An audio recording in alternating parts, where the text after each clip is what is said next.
We had a little hiccup yesterday, but we are back ready. We have a ton of stuff to get to today. There's so much that just happened yesterday. It was kind of giving us a whole bunch of stuff to talk about. We have John Sapichetti joining us, so we're hopefully we're going to be able to hit everything that we need to get to. But so I'm not going to waste too much time. I'm going to bring in my co-host. His name is Mike Debate. He is the king of Rhode Island. Mike, I hope your royalty is going a little bit better than the royalty across the pond. How are you doing today? No, there's royalty across the pond. The only royalty I'm aware of across the pond is our good friend, the Countess of Claz herself, Classy Claire Cooper. I'm sure she's listening this morning. She is the royalty across the pond, but I'm doing okay. I'm hanging in there. A little hiccup yesterday. Obviously, that's on me, folks. For once, it's not my esteemed colleague. No, just kidding. Usually, it's not his fault. But all kidding aside, Wednesday, March 10th, we are inching closer to the official start of the NFL league year, but a big day in the NFL yesterday. Some big news that I know my friend is very happy about when it comes to the NHL. Not so much what's on the ice, but how you're going to view what's on the ice. Always a lot to talk about. So great stuff and a great day. And Sap's coming on. Yeah, of course. And so naturally, we're going to start with Cocaine Bears. Yes, you heard me right, folks. Cocaine Bears. I did not see that coming. No, you did not. That's how crazy and wild today is going to be. No, I don't know if you saw this or not, but apparently there's a movie that's coming out in production that's called Cocaine Bears, and it's based on apparently a true story of it says 175-pound black bear consumed a duffel bag full of cocaine. Obviously, later died. It was found dead because of a apparent drug overdose is what the tagline was. Apparent. Well, duh. I don't know what the whole premise of the movie is, but it was from a local smuggler, and I'm assuming it has really something to do with that. And Cocaine Bear is more or less just a foundational storytelling piece to the actual movie. But naturally, I saw Cocaine Bear, and I thought of the meth bear that has become popular among Bruins fans here in Northeast. And if anyone doesn't know what I'm talking about, just do a search for meth bear on Twitter, and I'm sure the picture will pop up pretty quickly. But yes, yeah. So we have it on good authority. Ian and I have it on good authority that the Bears' final words were "Say hello to my little friend." I'm just saying. We have it's unconfirmed, but our sources tell us that it's pretty much a foregone conclusion. Continue, my friend. Yes, no, and so anyways, you kind of alluded to one of the things we're going to talk about, and something that I thought you were going to say I alluded to Cocaine Bears. I was No. No, I'm kidding. No, Cocaine Bear. That's what I'm saying. It's a ridiculous headline that caught my attention. Apparently, no, I'm excited for another reason, and it's not anything to do with the NFL. It's not that Paul Pierce is a top 14 finalist for the NBA, the Basketball Hall of Fame. It's that for the first time in a very long time, I'm excited to view something on ESPN, and you know why? Because it's the NHL. And you know what? The return of the NHL on ESPN means we get, yes, folks, I have it ready, we get this. The Colisée in Quebec City, home of the second-best team in the National Hockey League, the Quebec Nordiques, who tonight in Game 2 take on the Stanley Cup champion New York Rangers.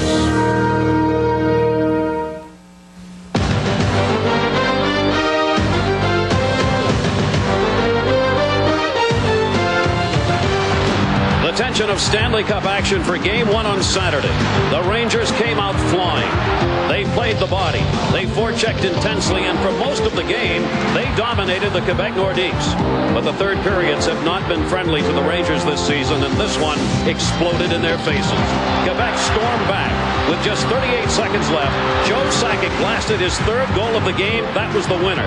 Now the Nordiques look to take a commanding 2-0 lead in the series. The Rangers wanted one in Quebec. To get it, they must rebound in Game 2.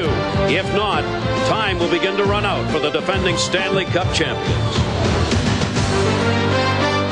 Now, if you didn't get chills listening to that, I don't know what to tell you. If they bring the NHL back to ESPN, and the deal apparently is done, which they're going to, if they use anything but that theme music, I am going to be supremely disappointed. I will be out there protesting. You have to bring that back. That just brought me right back to my junior high school days, my early high school days. Just that to me that's the ultimate right there. That's what you want. You want to hear that, the voiceover, everything. You just basically, even bring back the Nordiques. Yeah, I mean, that's exactly what I said. Was perfect.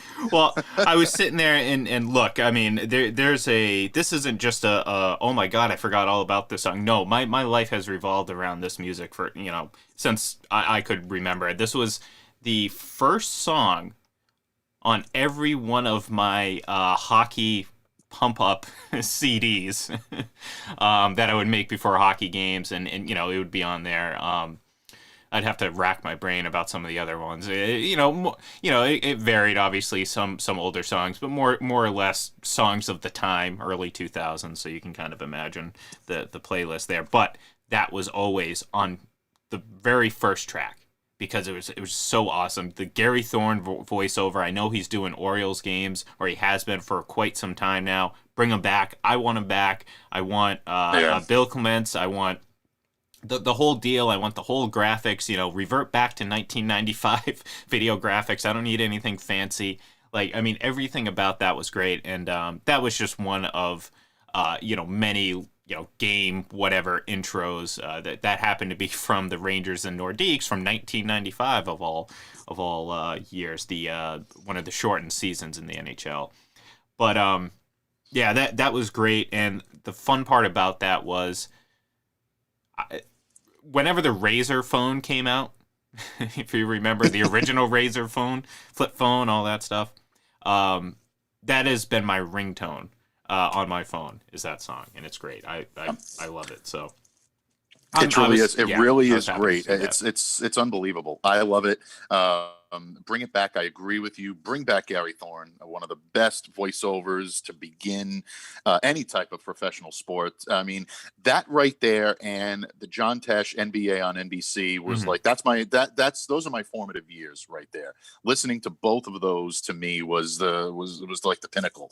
You heard that NBA theme, and immediately you can hear Marv Albert and doing the voiceover, and Michael Jordan. One of the things I've discovered I'm watching that, and this was excellent for any hockey fan. This is exactly what you lived for. And the only other thing that would make this way over the top is the Barry Melrose moment. We need that back too. Oop. Oh, I had it going. There we go. We are here at Madison Square Garden. Nice. Yeah, Patrick Ewing and the New York Knicks take on Michael Jordan and the Chicago Bulls. Look, I didn't mean to cut you off.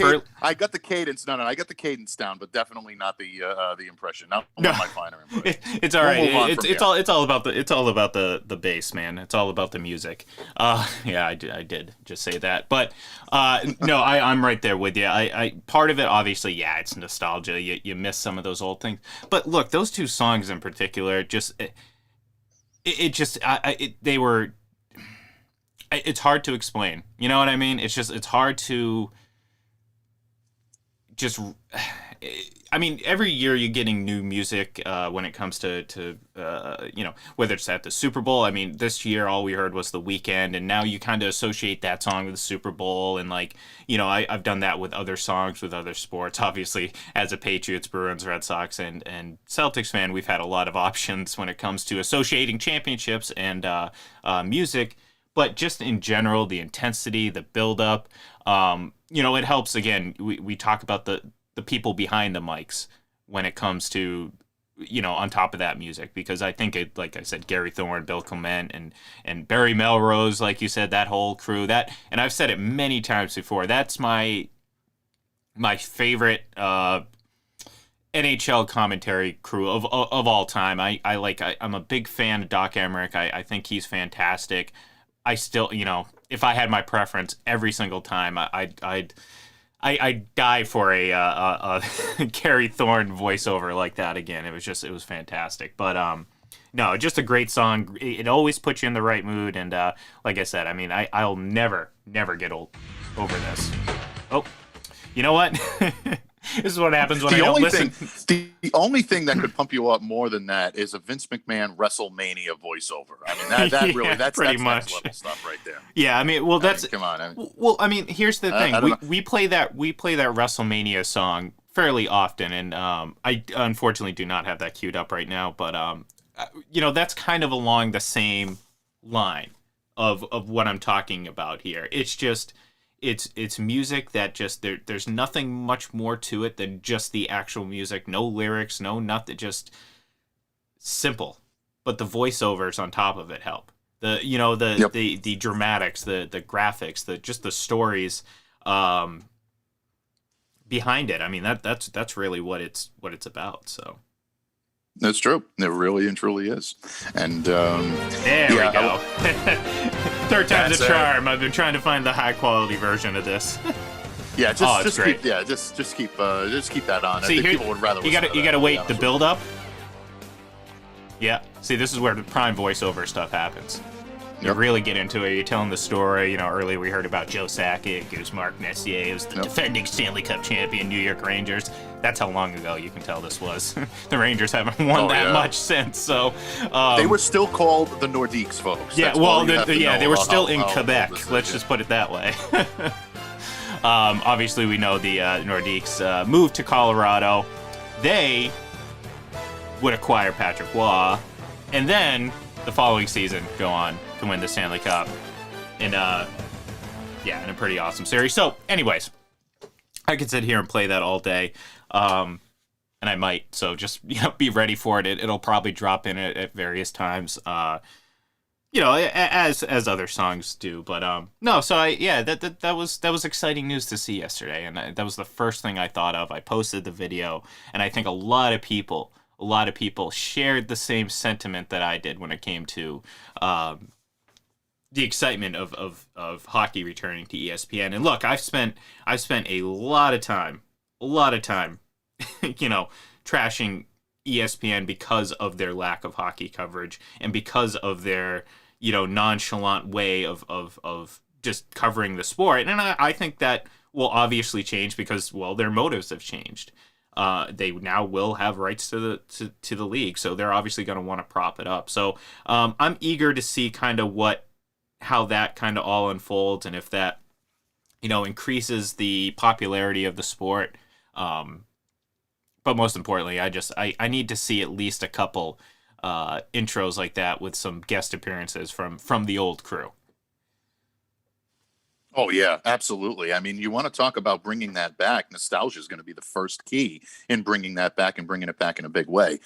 Anytime something like this returns and that there's a market out there for it, and the market is guys our age, sports fans our age all over the place that grew up listening to this and they long for it. They yearn for it. We're going to be first in line to be able to see this. And I'm looking forward to hockey being a staple on ESPN again. It just hasn't seemed the same. And I think that that's something that this will very much be.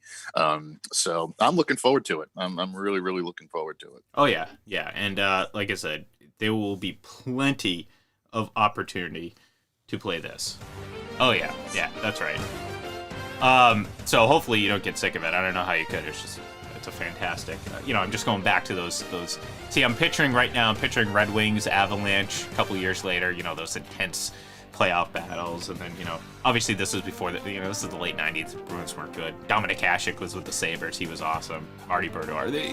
Just a great time for hockey if you're a hockey fan, and of course if you're alive at the time, because again, we're talking about the mid to late '90s right now. So a lot of our listeners may or may not have been quite aware of their surroundings at that time in their lives. So no, we have a lot more to get to.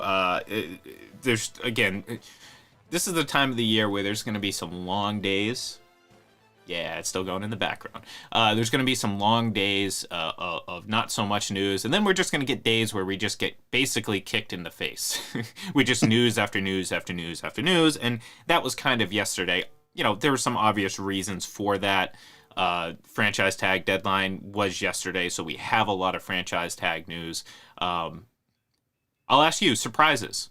Off the top of your head, I think we can all, and I think everyone kind of agreed that probably Allen Robinson was the biggest surprise of the franchise tags out there.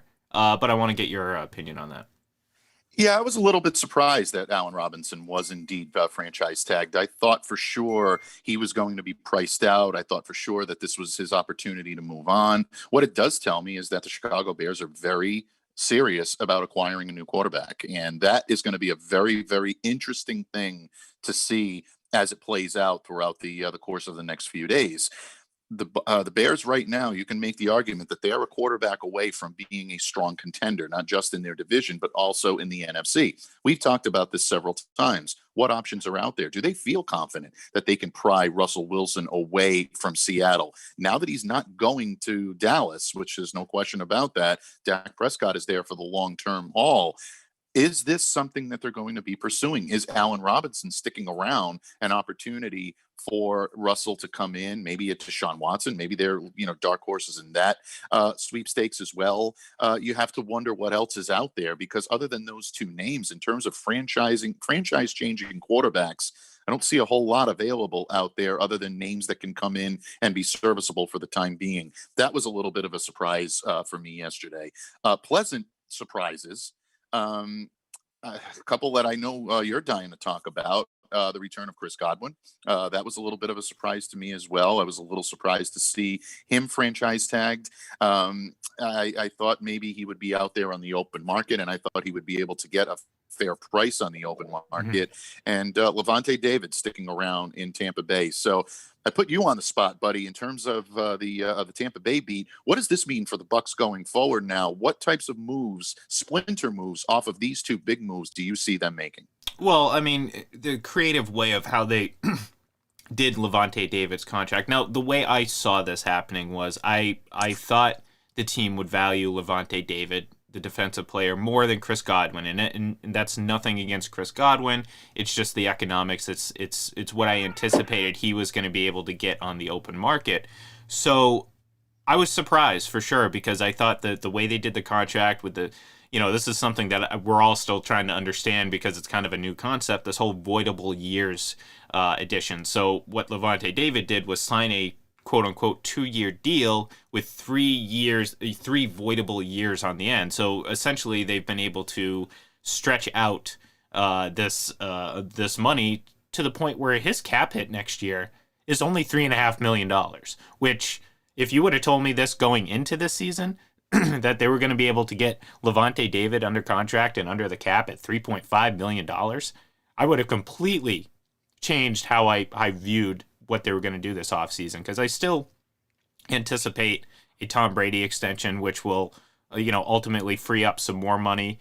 Now that they have Chris Godwin in the mix, I still anticipate them re-signing Rob Gronkowski. I'm still don't think Shaquille Barrett's going to be back, because, again, I think he's just going to get too much on the open market. But you might see Ndamukong Suh come back. You might see them have an ability to, again, bring in a guy like James White who can help them offensively. So, yeah, I thought it was a really good day for the Buccaneers. I mean, they kept their longest tenured player.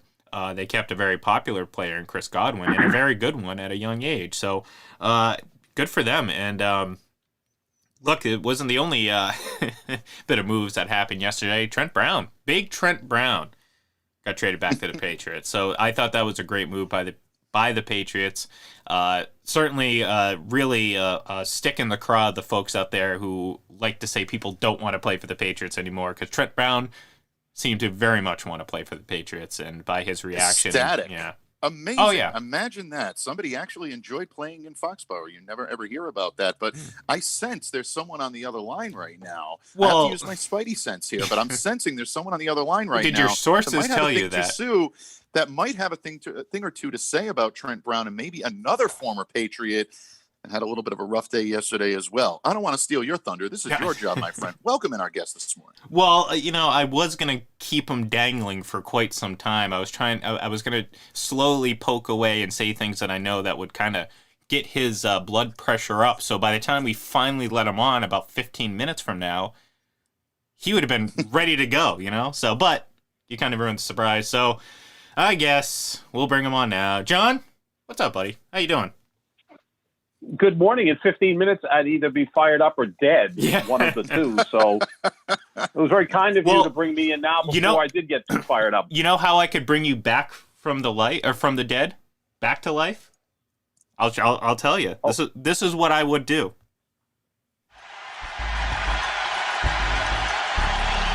Harrington talking to Pierce, and Joe DeRosa telling him to shut up. Pierce buries it right to Harrington's face. Playoffs, man. Yeah, I'd say you jolt awake if you heard that. If you happen to be dead, that would be your shock to the chest right there. And I do that for a reason, John. I do that for a reason. Yes, it's like the jaws of life. Yeah, exactly. And if folks didn't know, it was Paul Pierce, one of the 14 finalists the Basketball Hall of Fame. So he, among others, of his era, Chris Bosh, Chris Webber. Obviously, we're all Celtics fans here, or very close ties to the Celtics, all that stuff. Watch Paul Pierce. Your thoughts on that before we get into the NFL stuff, because I know you're chomping at the bit to talk basketball. We haven't had a chance to do that, so I thought the timing of all this was perfect. Paul Pierce, what are your thoughts on him making it this year? I think he'll make it. He's got a championship, an NBA Finals MVP to go along with a very long and distinguished career. I think you can make a case that Paul Pierce was the fifth greatest Celtic. I think the first four are pretty much retired as of now, with Bill Russell being number one, Larry Bird being number two, John Havlicek being number three, Bob Cousy being four. I would put Pierce into the discussion with Kevin McHale, Tommy Heinsohn, Dave Cowens, Sam Jones, just all the great players that the Celtics had. So I think he's going to get in handily in his first year of eligibility. I think the Finals MVP and how he played in in that postseason, beating both LeBron James in the second round of the playoffs in that memorable Game 7 at TD Garden, and then outplaying Kobe Bryant, who was the league MVP in 2007, 2008, beating him in the finals and outplaying him. I think that is more than enough to vault him into the Hall of Fame. I think it's a no-brainer that Paul Pierce will get enshrined in his first year of eligibility. I agree. I mean, I think the only reason there's even a discussion is because there's this entire younger generation of basketball fans that know Paul Pierce for his interesting Kendrick Perkins like takes on national television. So unfortunately that's how a lot of people view him. But you're right. I mean, they forget, and also there's this false narrative out there that LeBron ended them or something like. No, it's people seem to forget that one of the reasons why LeBron James decided that Cleveland wasn't able to get him over the hump was because they failed against teams like the Celtics early on. And that's not a knock. I'm not trying to get you going about LeBron. I'm just saying that the narrative out there about Paul Pierce is very skewed among a lot of basketball, quote unquote basketball fans. And hopefully if as this process goes on and on I believe it's May 16th, we'll learn the finalists, the ones that will be getting in. Hopefully in this process, there will be a newer, a more broader appreciation for Paul Pierce as a player, separate of his commentary and TV career, because again, I think that skews a lot of the younger fans. But I mean, he was a great player. I mean, this is a guy who got stabbed how many times and didn't miss a single game. Mm-hmm. He was a tough guy, and he went through some lean years with the Celtics before they got Garnett and Allen. I mean, they had a nice run with Antoine Walker in 2002, but we can't, expect LeBron to beat the big three when his two best teammates are Mo Williams, Larry Hughes, and maybe Delonte West. Well, and he took them 7 games. All right. I told you 45 in Game 7. I know. Yeah. Okay. Now you got me going. Yeah, I got the LeBron apologist going here. Let's settle down a little bit. We're here trying to. I told you there's an algorithm out there that when someone tweets or says anything about Brady, you get activated, and the same thing with me when it comes to LeBron and Aaron Rodgers. It just sets us off. But no, Paul Pierce belongs in the Hall of Fame. Absolutely. I think Chris Bosh is going to make it. He's a 2-time champion, 8-time All-Star. He's going to make it. Some of the other names on there I've really been pushing. In fact, I wrote a column, 6-8 months ago during the lockdown that, there were 5 players that I think belonged in the Hall of Fame, and they're still out there. They're on this list, including Chris Webber. What about Marcus Ben Johnson, Marcus Johnson, who was actually my favorite player when I was a child. I mean, you could debate if I'm still a child or not. And also, I think Ben Wallace and Chauncey Billups. I think those 4 players, and I also put Lou Hudson, who's an all-time great with the Atlanta Hawks back, 40, 50 years ago. I think those 5 guys should all be in the Hall of Fame as well. Weber belongs in there. He had as good a career as Chris Bosh. Didn't have the championships. Didn't get to play with LeBron James, but Weber is someone who belongs in there. I just wonder if, the gambling allegations and kind of the underground stuff that took place at Michigan hinders his chances of getting in. Look, Weber, I think, had a good enough career in the NBA and certainly in college to warrant being in the Hall of Fame. So I'd like to see Weber, Marcus Johnson, Ben Wallace, and Chauncey Billups also get in. But Bosh and Pierce will be the headliners of the class of 2021. And just on a side note, I would say Chris Bosh hadn't played with Dwayne Wade yet, so true. When it comes to winning a championship, just a technicality. After LeBron left, they were really a factor. Oh, okay, Went back to Cleveland. Forget that. Forget everything else that happened. Forget that Chris Bosh was forced to retire because of a heart issue. Forget that Dwayne Wade was. Yeah. All right. Let's not. All right. We're not gonna. Essentially, after LeBron left. Essentially after LeBron left, the Miami Heat turned into the New England Patriots. Of 2020. Okay. So Pat Riley being in the role of Bill Belichick of hard ass that needed great players to win. There's a novel idea. Oh man, if only we had a full hour to dissect all those things that I may or may not disagree with. I told you we got to do a separate podcast. We could be Skip Bayless, Skip Bayless and Shannon Sharp. Look at the contract Skip Bayless just signed, $8 million a year to continue at 20. And ESPN and Fox Sports 1 fighting over him. Let's just do a 1-hour podcast so at least Mike doesn't have to sit through this every Tuesday, Wednesday, or Thursday for a half hour and listen to our nonsense. No, Mike. Actually, John, I am using Dak Prescott's new guaranteed money as a starting point for negotiations with Ian for sitting through this every week. No, I'm kidding. I am kidding, folks. John, always great to share the microphone with you. We had a blast last week. John has been my frequent guest now on Locked On Patriots. And just to get your thoughts really, really quick, John, before I know we want to move back into basketball or move on to other subjects. One former Patriot coming back into the fold, one former Patriot having a pretty rough day yesterday. The reacquisition of Trent Brown. I'm a fan of this move, but I think it's a precursor to other moves that need to be made in New England. And I think a lot of people need to understand that shoring up the offensive line is definitely important, but now it's time to get to the business of building a roster in New England. Also, Malcolm Butler cut loose by the Tennessee Titans yesterday. Were you surprised by Butler's release? And what are your thoughts on Brown coming back to Foxborough?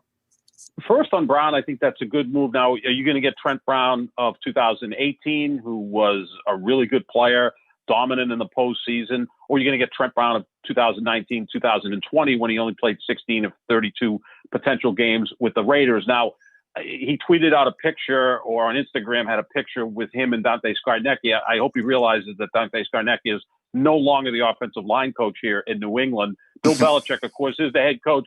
But I think the biggest reason that Trent Brown was on board with the team in 2018 is a guy who's no longer here has a big impact on everybody on his team, and that's Tom Brady. So that's going to be interesting to see. And again, they traded for him, reworked his numbers. I think it's a good addition because now you're going to have to shuffle along that offensive line because I don't see Joe Tooney coming back. He's going to get 15, 16 million a year from somewhere. The Patriots aren't going to pay him that. At least I hope they won't. They don't want to pay quarterbacks, but they're comfortable paying guards. You would think Isaiah Wynn could kick over to left guard. Re-signing David Andrews, I think, is one of the most important things the team has to do in the offseason. And then you've got Shaq Mason. If Marcus Cannon comes back, Michael Owenu. Now you've got a really good offensive line that's got versatility too. And I think that's one unit that you feel really good going forward. So no, that's a nice addition, and it now softens the blow of losing Joe Tooney because I can't see Tooney staying here because he's going to be looking at 4 years, $50 to $55 million, which may be a bit too expensive for the Patriots. And as far as Malcolm Butler, you look, Jamie Collins left here on less than great terms and came back. The Malcolm Butler one is a little bit different. The terms that they left on weren't good, and it was just bizarre that he didn't play in the Super Bowl against the Eagles. If he showed up here as a cornerback, the first 27 questions would be, what happened against the Eagles in the Super Bowl? And, and the Patriots are pretty good at moving the needle, moving the narrative away from such things. But I couldn't see him coming back, although if they're able to trade Stephon Gilmore, he would be a nice option. He had a pretty good year last year with Tennessee. In fact, he picked off Aaron Rodgers in a late regular season game, which cost Rodgers ending up with the greatest passer rating in NFL history. So I just wanted to throw that in there. Yeah, no, good points on both. I agree with you on Butler. I don't see him making a return here. But if Gilmore is indeed on the block, and I hear a lot of mixed things on that throughout the Patriots beat, then we'll see what happens with the cornerback position. I think there is still too much ambiguity when it comes to the way he left and what those circumstances were for a possible Malcolm return. So I agree. I think he goes elsewhere. Who knows? Maybe he ends up in Tampa Bay. Completely in agreement with what you said on Trent Brown. Although Trent Brown, in my opinion, could end up slotting in as a left tackle. I know that's a natural position that he played here, but he played right tackle primarily in Las Vegas for the Raiders. I'm wondering if maybe pairing him alongside Shaq Mason on that side of the ball may be the more effective way to do it. Isaiah Wynn, provided he's healthy, has played some pretty good left tackle. And I think if you get him and then move Owenu into the left guard position, now you're talking about big bodies on both sides of the ball, providing stout protection for whoever they're going to be protecting back there. Who will they be blocking for? That's a question I'm going to answer today on Locked On Patriots. Nice little teaser there. But in any case, John, thank you for your insight on that, buddy. Always appreciate it. No, I like that plug. That was natural. That was good. I like it. Yeah. John, I got to ask you, and I don't know if you heard this part earlier in the show, but I know you probably saw the story that the National Hockey League is returning to ESPN. They signed they're in the process of completing this deal that will, for the first time in 15 years? 16, 17 years, 2004. Yeah, it's been a while. Yeah. I was in high school. It was a long time ago. It's been a long time since they played any games on there, but I immediately yesterday, and I posted this, I tweeted this video yesterday. I talked about it for about 10 minutes this morning already. I want the old theme. I want Gary Thorne. I want that whole old sound, everything, because I've said it before and I'll say it. I said it earlier in the show. I'll say it again. That was my favorite NHL group of broadcasters, more so than I love Doc Emmerich. I'm a big fan of Doc Emmerich. They were I don't know if it's more nostalgia than anything, but they were great. I know Gary Thorne's still calling Orioles games right now. So maybe he'll maybe a few times out of the year we'll get that whole crew back together. But they definitely need to bring back the music, because come on, that music is just is fantastic. It really is. See, right on cue. There you go. This is my ringtone for like 15 years. Well, it's fantastic. Yeah. I mean, it's good news because we know that ESPN is going to do a thorough job covering the sport. And it was pretty interesting that the last couple of weeks, obviously negotiations have been going on, that we've seen more hockey highlights. Like, we've seen hockey highlights in, top 10. They're going to take Barry Melrose and bring him back into the fray as an analyst or an in-studio type guest. I, for one, would like to see Mike Milbury as part of the coverage. He just didn't fit in at NBC because NBC just loves guys that say nothing. I mean, the hockey coverage on NBC was so sanitized that it was just so dull to watch. I think Milbury is someone who's not afraid to push the envelope, sometimes a bit too far, but he's not afraid to say things. Jeremy Roenick, I think, is another guy who got in trouble for saying and doing things. But they would bring a certain brand awareness to it. But my question is, and I'm not trying to be funny here, is ESPN paying the NHL, or is the NHL going to be paying ESPN? Because I think there was a point where it was kind of a trade deal, because the NHL needs as much coverage as it can get.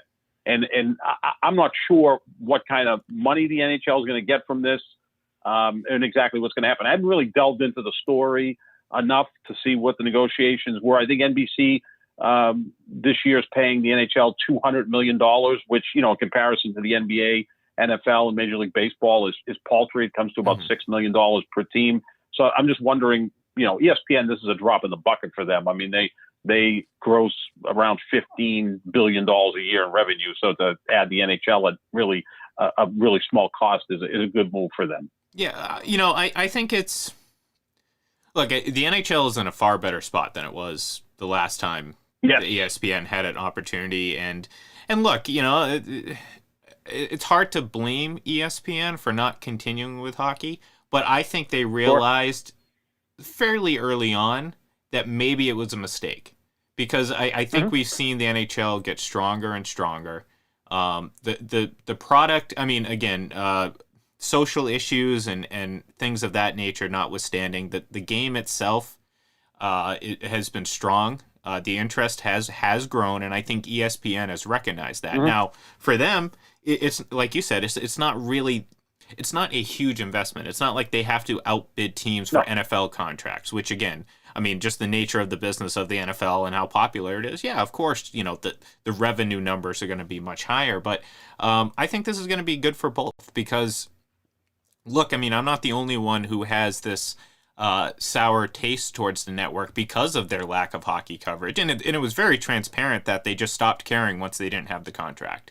And that would never happen if they, with football, if they happen to not broadcast games. Not that would ever happen, but they'd still cover football pretty extensively.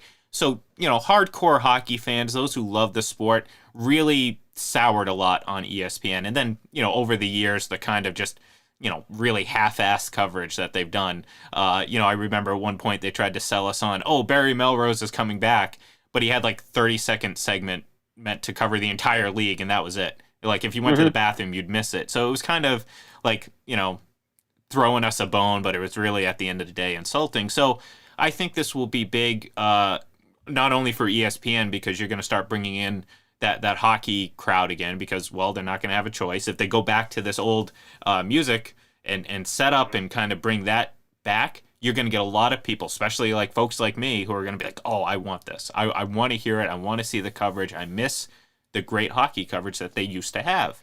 And then for the NHL, it's just more exposure. I mean, more people have ESPN. You're going to get more ESPN hockey highlights because, much like, I don't really have a comparison, but like hockey's a sport that, I all too often, people that will sit there and talk ill of hockey, but then sit down and actually watch with intent, not just to watch, but with the intent of trying to learn and understand the game. We'll sit there and be like, wow, this is actually really awesome. I don't understand it yet, but it's pretty awesome, the action's there. So I think this is going to be great for both. I think this is win-win for both, and I think they probably comes out the bigger winner because they have more to gain than ESPN. And I also think, too, that when you look at this, we know that the coverage will be really good. And let's not forget that the last time that the NHL was on ESPN, technology is that much better, right? Yeah. I mean, you've got high definition. I mean, the games just look incredible on TV now as compared to 2004. It's so much better than it was back then. And so that's going to be a good thing for the NHL. And I think NBC does a pretty good job covering the games. Again, they're pre and post game shows, no one adds anything. I mean, the gold standard is obviously TNT's coverage of the NBA, and there's no one even really close. I think the ESPN does a pretty good job with the NBA as well, because those guys are allowed to be personalities, whether it's Paul Pierce, Kendrick Perkins, Jalen Rose, and of course TNT with Shaq Barkley and Kenny Smith, and the ringleader being Ernie Johnson. That is just that is the one show on TV that almost feels like a radio show. Yeah. It's like four guys just sitting around insulting each other, having a great time. And maybe, they'll be able to do that with the NHL. They have to be careful with the NFL because remember, Bill Simmons essentially lost his job with ESPN because he called Roger Goodell a liar. Yeah. I don't think anybody would lose their job at TNT or on ESPN if they insulted Commissioner Silver. And although there's really not much to criticize him for since he's the best commissioner in sports. But no, this is exciting. And I'm looking forward to this because their coverage will be good. And they've got some in-house people that really are hockey guys. I mean, Steve Levy, John Butchergross are both really good hockey guys. Linda Cohn's outstanding on hockey. Barry Melrose, it seems like he kind of just mails it in at this point. He's been doing it so long. But I think they'll do a really, really good job. And again, it's good for brand awareness for the NHL. And you're right. It is an incredible sport to watch. Actually, of the four major sports, it's my favorite to watch live. Mm-hmm. Of the four major sports, it's my least favorite. But to actually attend and watch the games, love it. It's just so fast. It's just splendid to watch in person. So it's never really translated to TV, compared to the way it is live. But this is a good move. Mm-hmm. The money's probably not going to be all that great, but the exposure will be good. And let's hope that they kind of bring some of this into their morning shows like Get Up, and maybe they'll have a segment every day or every other day where they'll talk hockey, and maybe Stephen A. Smith and Max Kellerman will, scream about hockey and not knowing what they're talking about. But that's okay. It's good exposure for the league. Well, and that's ultimately what it comes down to is they have this league is getting ready to welcome another franchise in Seattle. They've managed to, again, they don't necessarily. Obviously, their league needs to grow in popularity. They don't have a quote-unquote star problem like Major League Baseball does. How, the general criticism of baseball is they don't know how to market their stars, which is true, which is a fact. I mean, when you have a guy like Mike Trout, he should be LeBron James of the NHL, of the Major League Baseball, but he's not. I mean, it's just how baseball is run. It just doesn't happen that way. The NHL has stars. They have a lot of stars. And within the NHL and within the hockey community, they are marketed well. Now, the issue being, you got to break that barrier. You got to get through that and get to the non-hockey fans. How do you market those players to non-hockey fans? Now, again, that's where some of these social issues become an issue. Where, things, they have to work on as a league, have to, come back. But, they got very marketable players. I mean, think of, just speaking of Boston, David Pastrnak. I mean, how easy of a player is he to market to people? He's goofy. He's really good. Right. And, as bad as he is on camera, it's actually pretty good. It's so bad that it's good type of situation. Right. So, that would be easy. People, kind of like us. Yeah, kind of like us. Yeah, there you go. There you go. I'm pretty sure we thought that would be a great tagline one of these days. It's so bad it's good. Than Pastrnak, actually. I have better teeth than Pastrnak. So that's one thing I can hang my hat on. But you're right. And okay, who is the best player in hockey, or what we think is Connor McDavid? The guy. Okay, we all agree on that. Absolutely, right. But he's never on. He's never on Well, national TV. I mean, yeah. NBC Sports essentially rotates the Bruins, the Flyers, the Capitals, the Penguins, basically the Bruins division we see. We don't even see the Blackhawks all that much, and they've got stars as well. But like Connor McDavid, in fact, my grandnephew, who's 10 years old, lives in New Hampshire, that's his sports idol, Connor McDavid. But he's never on TV unless he gets the hockey package.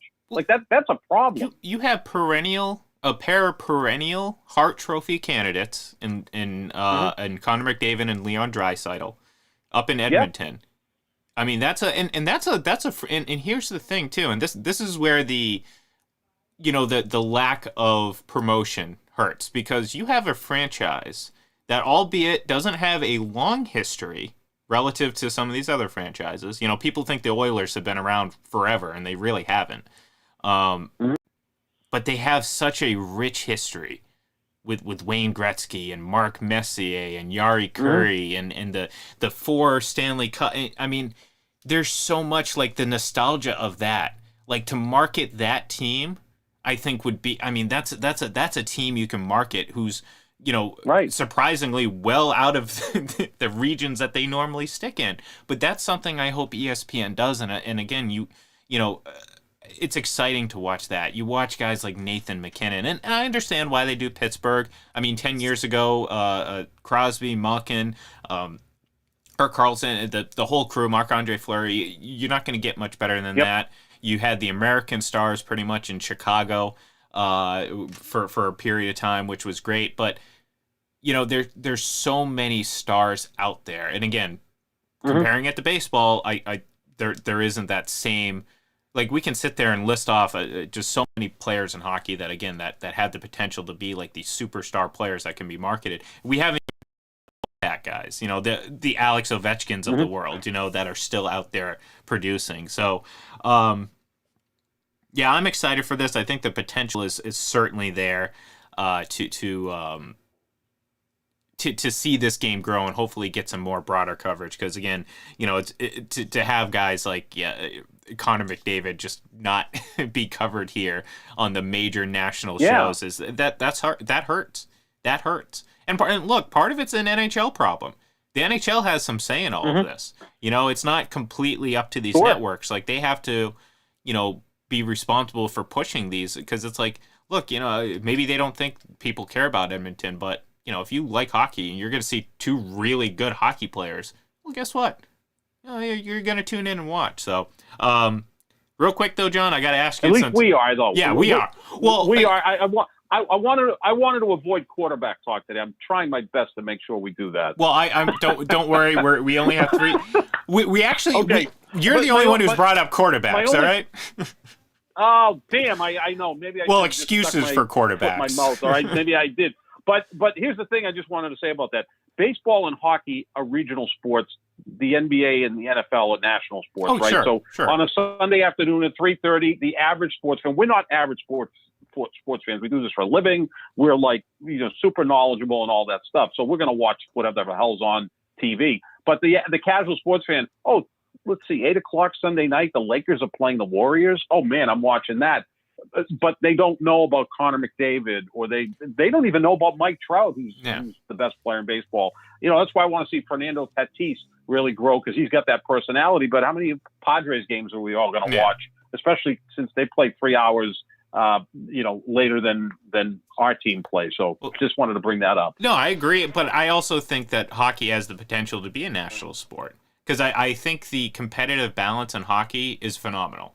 I think at even any given season, unless you're the Buffalo Sabres, you're gonna have a chance.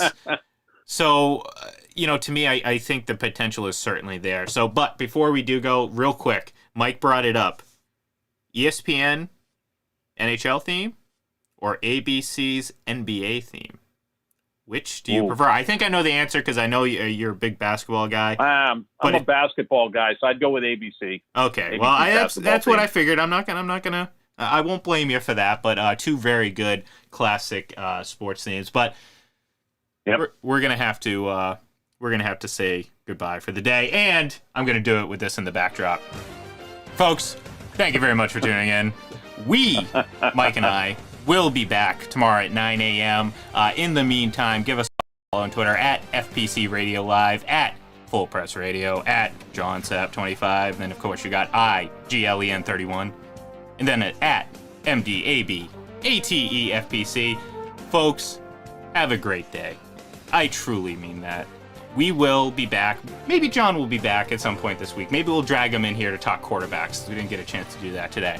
But we will be back, Mike and I, tomorrow at 9 a.m. So have a great day, and we will talk to you then.